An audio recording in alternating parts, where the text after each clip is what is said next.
Bonjour à tous, bienvenue sur Fédération TV pour ce premier match diffusé sur notre chaîne qui opposera le Standard de Liège et le KRC Genk et qui comptera pour la deuxième journée de Jupiler Pro League. Effectivement, nous sommes très heureux aujourd'hui de vous retrouver pour ce premier match présenté sur Fédération TV. Et puis on a déjà une belle affiche pour le championnat belge avec deux équipes emblématiques, le Standard de Liège et puis le KRC Genk.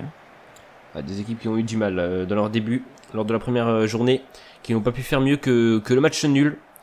On y reviendra juste après les compositions qui devraient arriver d'ici quelques secondes.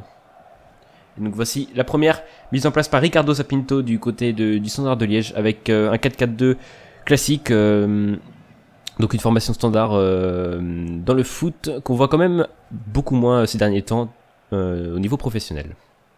Ouais, et une formation qui devrait arriver du côté de Genk, alignée par Albert Stuvenberg.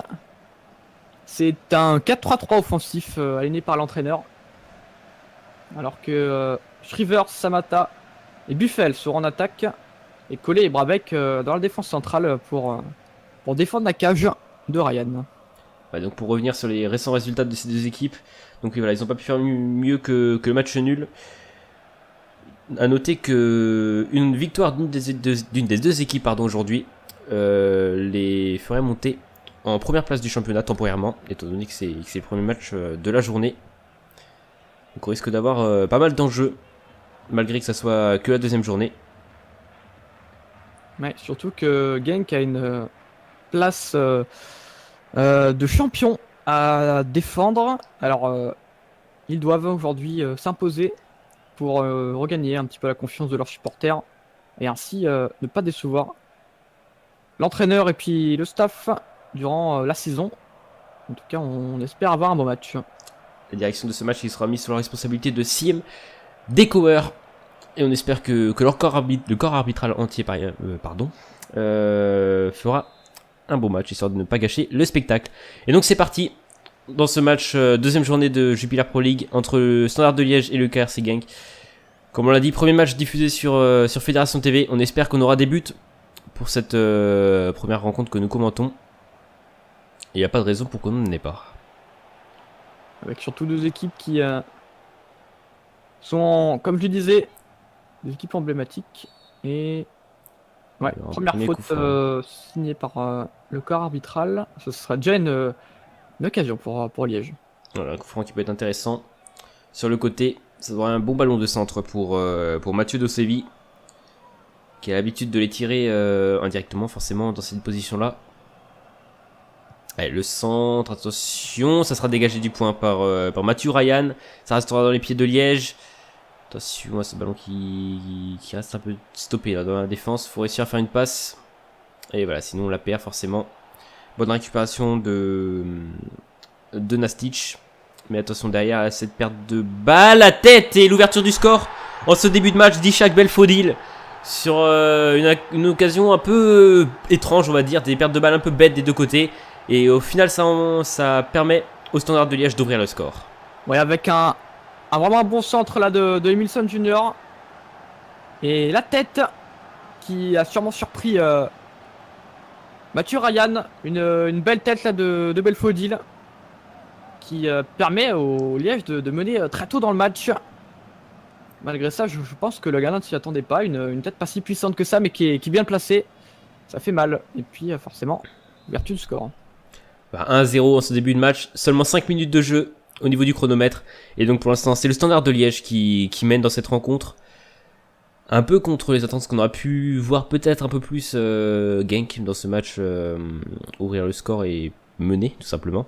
Mais pour l'instant, ce n'est pas le cas. Et attention justement à leur réaction. Sachant qu'il faudra réagir rapidement s'ils veulent pouvoir remonter au score. Et attention à ce bon ballon. L'entrée de la surface, le balle piqué qui sera un peu mal joué et dégagé sans problème par Alexander Scholz. Genk qui se montre plus intransigeant déjà. Ils veulent revenir au score. Surtout le championnat belge place de grandes attentes en eux. Et attention à ce bon ballon, faut les donner, il faut jouer un peu plus rapidement. Ouais. Quand on rentre dans la surface et ne pas tirer, surtout pas tirer dans ces positions-là, parce que c'est des ballons gâchés. Ouais, il y avait quelque chose à faire en plus, là, il y avait des joueurs qui se démarquaient. Mais on voit tout de même que Genk est un peu plus rentré dans ce match pour le moment. Et forcément, du côté de Liège, pour l'instant, on va un peu plus prendre son temps, malgré qu'on soit en début de match, pour mener les attaques, sachant qu'ils ont fait pour l'instant le plus dur. On va espérer quand même qu'ils se portent un peu plus vers l'attaque pour le spectacle. C'est toujours mieux en plus pour la différence de but de marquer, surtout à domicile. Ouais, et c'est Genk qui devrait se découvrir pour recoller au score. Alors que là, il y a un contre à mener. Ouais, il y a un bon ballon de contre avec ce ballon sur le côté pour Edmilson Junior. La passe vers Belfodil. Edmilson Junior, et le centre à terre qui sera intercepté par Ryan. Il y avait de l'idée, mais malheureusement, ça manquait un petit peu de réussite. Ouais, c'est dommage, hein. C'était bien joué, bien mené, avec des bons ballons. Malheureusement, ce sera un centre d'Edmilson Junior qui n'arrivera pas à destination. C'est dommage parce que c'était bien joué. Enfin, Liège, pardon, qui aime mieux rentrer dans ce match et qui arrive à trouver des failles dans la défense de Genk. La défense de Genk est plutôt fébrile pour le moment. Peu de fois on a pu les voir à l'œuvre, c'était sur le but justement de Liège, avec des relances ratées derrière. Donc c'est loin d'être convaincant pour le moment. Et attention, c'est peut-être chevauché qui sera bien stoppé par Barbeck. Ouais, chevauché stoppé, mais mine de rien, ils arrivent quand même à courir et à faire à peu près ce qu'ils veulent du ballon. C'est un tifo qu'il faut corriger très vite là pour la défense de Genk. S'ils veulent pas prendre la fessée, comme on dit. Parce que pour l'instant, vu les 20 premières minutes de cette rencontre, le match tourne clairement à l'avantage de Liège, qui maîtrise largement plus le jeu, que ce soit au niveau défensif, au niveau de la possession, au niveau offensif. Et donc, il va falloir que, comme on l'a déjà dit, que Genk rentre un peu plus dans le match s'ils veulent espérer pouvoir remonter, même s'il reste encore du temps, il reste plus d'une heure encore à jouer. Attention à pas prendre des buts supplémentaires. Mais Liège qui est quand même plus convaincant dans ce début de match, qui conserve la balle, qui fait des bonnes passes, peu de déchets techniques comparé à Genk qui pour l'instant court après le ballon et qui la perd assez rapidement. Ils essaient peut-être aussi de trop jouer rapidement du côté de Genk. Peut-être pour ça qu'ils prennent un peu plus leur temps maintenant, parce que forcément en voulant jouer rapidement, on fait forcément plus de gâchis. Attention à ce bon ballon de Buffel sur le côté. Et ce sera joué voilà, en retrait sur Nastic pardon, qui était revenu apporter son soutien en attaque. Et il faut penser que c'est un défenseur, donc ça peut donner un bon ballon de contre derrière. En 2 contre 2. Allez, Orlando Sa qui arrive avec beaucoup de réussite à donner ce ballon à Belfodil. Le centre est pas mal, toutefois beaucoup moins bon de la part de l'attaquant. Ça donnera une sortie de but. Ouais, c'est dommage. Là, il y avait une bonne occasion avec de la réussite. Et Belfodil qui avait l'opportunité d'adresser un bon centre ou d'essayer de défier Ryan. Malgré ça, il s'est un peu excentré. C'est dommage. Et puis, le centre était complètement raté. Belfodil qui a sûrement pas l'habitude de centrer, plutôt de tirer. Ça paraît logique vu sa position. On va profiter d'être dans une phase de jeu un peu moins rapide, voilà, pour poser cette première question la première question de cette première rencontre. On va attendre juste la fin de cette action et ce ballon qui sera tranquillement récupéré par Jean-François Gillet. Donc la question qui vient: qui a marqué et a ouvert le score dans cette rencontre? Réponse 1, Orlando Sa. Réponse 2, Ishak Belfodil. Vous pourrez répondre dans la description, tous les liens ils sont présents. Notez que vous pouvez gagner le jeu Surgeon Simulator.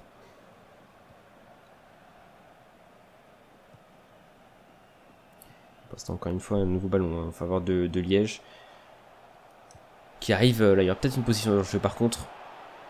Et visiblement non. Attention à ce ballon, c'est mal joué de Edmilson Junior, mais il a peut-être été aussi surpris de ne pas voir son coéquipier signaler hors jeu. Il avait peut-être une petite position là, à part si Omar Collet couvrait, ce qui n'est pas impossible d'ailleurs. Ouais, c'est dommage parce que là il y avait vraiment quelque chose à jouer. Cette junior qui on a peut-être fait un peu trop et qui a peut-être trop attendu, peut-être une décision arbitrale ou juste d'être confirmé qu'il n'y a pas hors jeu. Il y a peut-être un défaut d'entente ou juste quelque chose de gâché là de la part de Emilson Junior, c'est quand même dommage, il avait une bonne occasion, il pouvait au moins tirer. Au moins défier le gardien. C'est dans tous les cas un avertissement sans frais pour la défense de Genk. Et Encore un mauvais contrôle. mauvais contrôle ouais, de Nastic qui a un peu de mal dans ce début de match et qui décroche énormément. Puis qui passe pas son ballon, enfin qui met du temps en tout cas. Il devrait jouer beaucoup plus rapidement. Oh là, attention, bon ballon sur le côté. Il n'est pas en position d'hors-jeu. Le centre est toutefois beaucoup moins bon. Mais la relance était moyenne. Le tir et il n'y a pas de position d'hors-jeu. De la part de Mbouanoua. Ali Samata. Et il poussera ce ballon avec énormément de réussite en opportuniste. Ça permettra à Genk d'égaliser dans ce match. Ouais, Genk qui a beaucoup de réussite avec une relance là. Et puis ce tir vicieux. Et le bon arrêt là de Jean-François Gillet qui malheureusement donnera sans intention ce ballon à Samata qui n'est étonnamment pas en position de hors-jeu. Il doit être couvert par un défenseur. Mais en tout cas, effectivement, un opportuniste qui aide ses coéquipiers à pouvoir recoller au score. En tout cas, c'est contre le cours du jeu. Voilà, but complètement contre le cours du jeu. Ça fait en tous les cas un partout dans cette rencontre alors qu'on est à 5 minutes de la fin du temps réglementaire de cette première période. Les compteurs qui sont remis à 0 dans ce match. Et c'est plutôt dommage quand même pour Liège parce qu'il dominait plutôt bien cette rencontre pour le moment. Mais c'est ça le problème des ligues professionnelles. La simple erreur peut être fatale et on le voit très bien sur cette l'action qu'on vient de voir. Ouais, avec une mauvaise relance là du défenseur. C'était malheureusement pas de chance. Un joueur était présent à leur tomber. C'était un joueur de Genk. Attention après quand même pour les joueurs de Liège de pas être trop déboussolés par ce but. Parce qu'ils ont l'air d'avoir un peu plus de mal déjà à se porter vers l'avant. Malgré ce que peut montrer cette passe, il aurait dû la donner, la frappe qui a été déviée par Orlando. Ça sera une sortie de but. C'était plutôt mal joué là sur cette action. C'est dommage, il y avait un départ là. Et on revoit le but. Je pense pas qu'il y avait besoin de ralenti. On est assez d'accord pour que Samata marque ce but assez facilement. Mais dans tous les cas, il y avait quelque chose à donner là sur le côté. Malheureusement, ce sera une frappe qui sera contrée. Évidemment, sans intention réelle de la part d'Orlando ça. On se quittera, je pense, là-dessus. Voilà, première période, c'est quand même dommage. Hein. On aurait pu peut-être aimer voir Liège prendre l'avance et faire le break. Surtout marquer, prendre l'avantage et peut-être pas encore faire le break. Dans tous les cas, un partout à la mi-temps. On va se laisser pour une courte page de pub et on se retrouve dans quelques secondes pour la deuxième période. Tu souhaites promouvoir ta chaîne YouTube sur cet écran? Alors envoie une courte vidéo de 20 à 40 secondes la présentant à l'adresse suivante. Votre chaîne @fédérationtv.fr. Pour toute autre demande promotionnelle, contacte-nous à l'adresse suivante partenariat@fédérationtv.fr. De retour pour cette rencontre de Jupiler Pro League entre le Standard de Liège et le KRC Genk, où on le rappelle, un score de parité nous avait quitté à la mi-temps. Un partout entre ces deux équipes. Tout reste à faire encore dans cette deuxième période. On espère voir à peu près le même scénario si possible. Du moins la même intensité. Ça a eu une première mi-temps plutôt intéressante, même si on aurait pu avoir mieux, mais... Ouais, surtout qu'un nul serait vraiment quelque chose de mauvais pour les deux équipes. Ouais, attention, c'est de la réussite là pour Genk. Cette action, il faut faire une passe par contre là, avant de la perdre.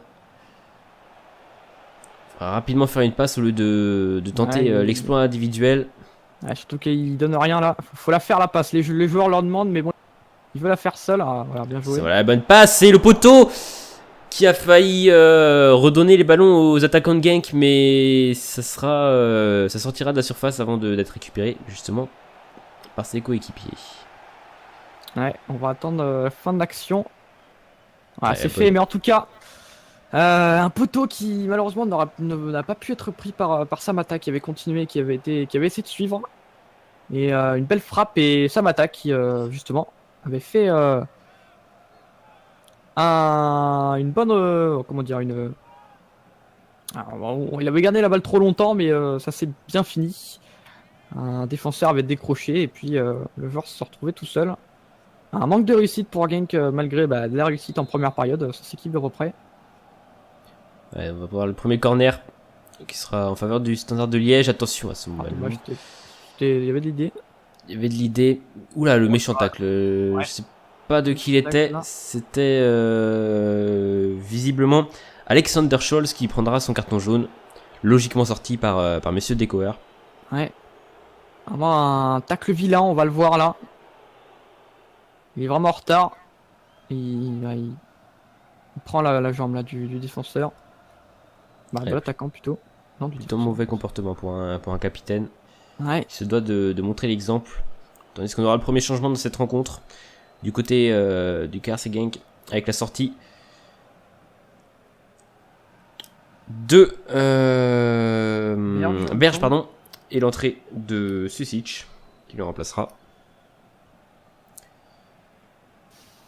Changement plutôt offensif visiblement.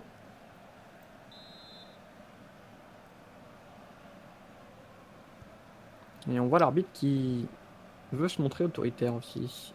En ajoutant ce carton jaune, logique. Il va y avoir une petite phase de possession là du côté de Liège, mais ça ne donnera rien. Ça sera récupéré sans trop de problème par le milieu de Genk. Attention à ce centre et le contrôle plutôt moyen de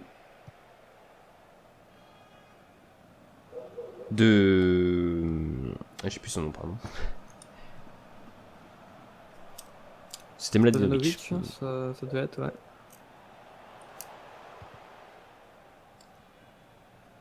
Ouais, ça va pas mal d'une surface à l'autre. En ce moment, attention aux jambes quand même, on est en début de championnat, donc les jambes ne sont pas encore totalement, elles se sont pas encore mises au rythme de ce championnat, donc attention aux éventuelles crampes à la fin du match. On ne devrait pas avoir un rythme aussi élevé trop longtemps de toute façon. On va profiter de cette touche pour poser la deuxième question dans cette rencontre. Quel est le meilleur buteur de l'histoire de Genk? Réponse 1, Pierre Denier. Réponse 2, Branko Strupar. Vous pourrez répondre comme pour la première question dans la description de cette vidéo où tous les liens y sont inscrits. Notez que vous pourrez gagner le jeu Surgeon Simulator à l'issue d'un tirage au sort.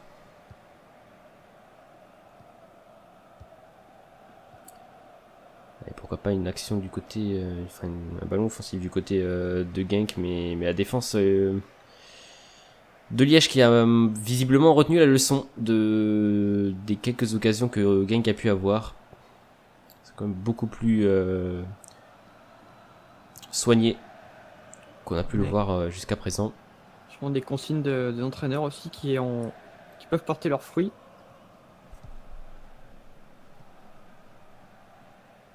Forcément Genk qui n'a pas l'air d'être trop pressé par les joueurs du Standard. Va se contenter de garder un peu ce ballon. Mais attention, on va pas faire de perte de balle un peu bête quand même. Ça peut donner des occasions intéressantes. Du moins, ça peut en donner si les passes sont un peu plus soignées. Et pour l'instant, alors qu'on a passé l'heure de jeu, toujours un partout dans cette rencontre. Et donc pour l'instant, un match nul qui n'arrange personne entre ces deux équipes. Ça ne donnerait que 2 petits points en 2 journées, ce qui est vraiment pas énorme. Hein. Surtout quand on fait la course au titre, comme notamment Genk.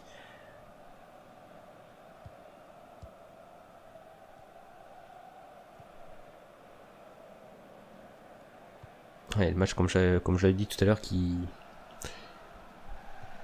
devient un peu plus fermé. C'est plus de garder le ballon que de créer du jeu offensif.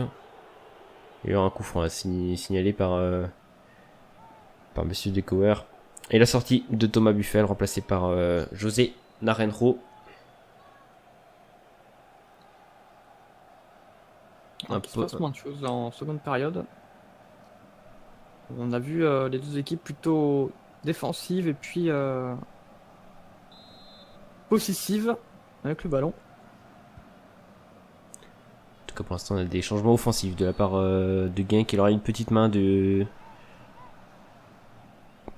des attaquants. C'était peut-être Samata, je pense. Le rythme est complètement retombé là, alors qu'il nous reste un peu moins de 20 minutes dans le temps réglementaire. Il se passe plus énormément de choses. Ouais, c'est assez étonnant de voir ce genre de choses, surtout pour Genk là qui a besoin de ces 3 points. Puis pour Liège aussi qui doit reprendre la confiance de ses supporters. Attention à ce bon ballon qui aurait dû être donné à Samata. La frappe repoussée par Jean-François Gillet. Alors peut-être dû être donné à Samata sur ce coup. Ah oui, clairement. C'est une frappe qui sera arrêtée, mais elle aurait sûrement été mieux produite dans les pieds de Samata. C'est forcément le joueur qui doit faire son job, le buteur. Ouais, et puis en plus, ça aurait pu décrocher une belle frappe. Malheureusement, ça partira quand même en corner. Corner pour Genk, ça reste dangereux dans tous les cas. Pour le Standard, et le corner qui est complètement loupé. Et qui engendrera un bon ballon de contre pour le Standard. Mais les défenses de Genk qui est bien revenu en place. Ça sera tout de même dangereux. Mladenovic qui parviendra à garder ce ballon. De côté peut-être pour un centre à venir. Voici, il est contré. Ça restera dans les pieds du Standard. On le voit un peu plus entreprenant là depuis quelques minutes. Mais bon, Ouais. peut-être pas grand chose sur cette faute. Mais l'arbitre est quand même obligé de siffler. On aura une bonne opportunité là pour Liège. Avec peut-être une tentative directe sur ce coup franc. Tandis qu'on aura Ishak Belfodil qui sera remplacé par Emond Orno. Mais du 109 en attaque, c'est peut-être un petit peu tard, sachant qu'il reste 10 grosses minutes à jouer dans cette rencontre. On a quand même un coup franc intéressant à jouer pour le Standard, qui sera tiré bien entendu par Mathieu Dosevi. Et forcément les supporters qui poussent, ils voient qu'il y a une belle occasion là pour leur équipe. Ils ont envie de les voir concrétiser. Et forcément nous aussi. Pour apporter un petit peu de spectacle dans cette fin de match. Donc un but pourrait faire quand même assez mal à Genk. Allez, c'est tiré directement, complètement loupé par Dosevi. Dommage. Une occasion qui aurait dû être exploitée à bon escient. Alors que là, Dosevi qui a complètement raté ce coup franc et qui, entre guillemets, gâche une bonne occasion pour Liège.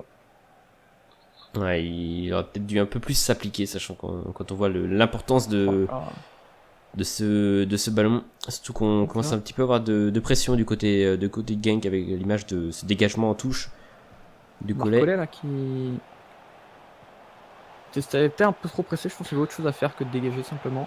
Ouais, attention à cette belle reprise, encore une fois Dosevi qui n'a pas fait le bon choix, non. Qui s'est trop précipité. Il y aura visiblement une main sifflée par l'arbitre, encore une, en faveur du Standard.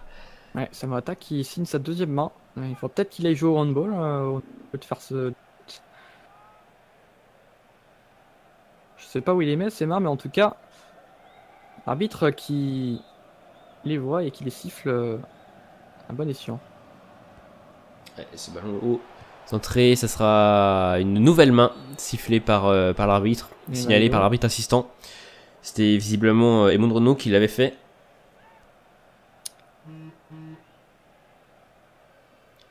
Ça donnera donc un coup franc, ça coupe complètement le jeu là. Le jeu qui est bien lâché en cette fin de match, avec ses mains à répétition. Ça peut permettre peut-être à Genk de se redonner un petit peu de confiance.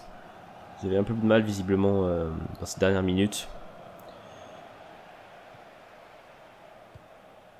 Et Dosevi, malgré ses mauvais choix offensifs, il arrive quand même à faire du bien niveau récupération de balles. Donc c'est plutôt intéressant pour les joueurs du Standard. Et attention à cette belle chevauchée qui peut donner peut-être quelque chose d'intéressant. Orlando ça, le centre, la tête plutôt hésitante du défenseur de Genk. Et ça retournera dans les pieds du Standard. 3 minutes à jouer dans le temps réglementaire. Il y aura un avantage laissé par l'arbitre. Encore une nouvelle occasion pour le Standard. Qui visiblement veut récupérer. Attention la tête qui aurait pu tuer le match clairement. À 2 minutes de la fin. Ouais, avec un centre fort de Séville. Et une tête puissante malheureusement qui passera au-dessus. Il y aura peut-être une dernière occasion d'un des deux côtés. Mais en tout cas, c'était une belle occasion. Malheureusement, qui ne donnera rien. Le ballon qui est actuellement pour Genk, qui va peut-être essayer de pousser. Sachant que le Standard a l'air d'avoir les jambes quand même pour placer encore des attaques. Donc attention aux contre-attaques derrière. Il y a Bombalé à jouer en bas. Là, voilà, c'est chose faite. Le décalage. Et il y aura peut-être pas de faute visiblement pour l'arbitre. Ça continuera en faveur de Genk. Attention à ce bon ballon. La frappe et qui passera juste à côté. C'était signé Sibesh Rivers. Et ça sera pas cadré. Ouais, malheureusement, une frappe qui est dévissée. Il la prend en extérieur. Je pense que des joueurs attendaient un centre au niveau du point de pénalty. Malheureusement, il a choisi l'option de la frappe. C'était un peu de haut but. Enfin, sur le côté en tout cas. Il y a peut-être autre chose à faire là pour Shivers. Allez, une temps additionnel, 4 minutes. Ajouté par l'arbitre. Il y aura peut-être une dernière occasion pour le Standard, mais il faut jouer plus rapidement que ça forcément. Et est-ce que Genk va essayer de pousser un petit peu ou va plutôt se contenter de ce match nul? Visiblement, ils n'ont pas l'air d'être très motivés pour aller de l'attaque. Mais attention quand même à ce dernier ballon. Ouais, ça sera récupéré par Dosevi. Et ce sera la fin de ce match. Sifflé par Monsieur Dekower. On s'arrêtera donc sur un match nul, un partout entre ces deux équipes. Et match nul, comme on l'a dit, qui n'arrange pas du tout les deux équipes, que ce soit le Standard ou Genk. Parce qu'ils se retrouvent qu'à 2 petits points en 2 journées. Donc il va falloir un petit peu enclencher la machine s'ils veulent espérer un bon classement d'ici la fin de la saison. Ouais, c'est dommage. Liège qui s'était montré plus intransigeant dans la deuxième période. Et puis Genk qui a réussi à placer cette offensive avec beaucoup de réussite. Mais en tout cas, comme tu disais, un match qui malheureusement n'arrange pas les deux équipes. Et puis durant le match, on a eu en deuxième période un moment de mou, comme on appelle ça. Dommage, avec aussi cette occasion qui n'a pas été au bout. Et donc on va se retrouver du coup demain pour le prochain match qui sera commenté sur notre antenne. Rencontre de Ligue 1 entre la SSE et le GC Nice. À demain. Nigga big, what it is, get it in, sipping gin with the hen in the alleyway, banging the Callaway. Talking to the rap inventor, nigga with the game type fifth, that flame right, spell my name right, B-I-double-G-I-E, iced out, lights out, me and Caesar Leo. S-N-double-O-P, Big D-O, old school nigga, 84 El Camino, LBC, no, we love Big E-Doe, I-E-Y, me and even Bernardino.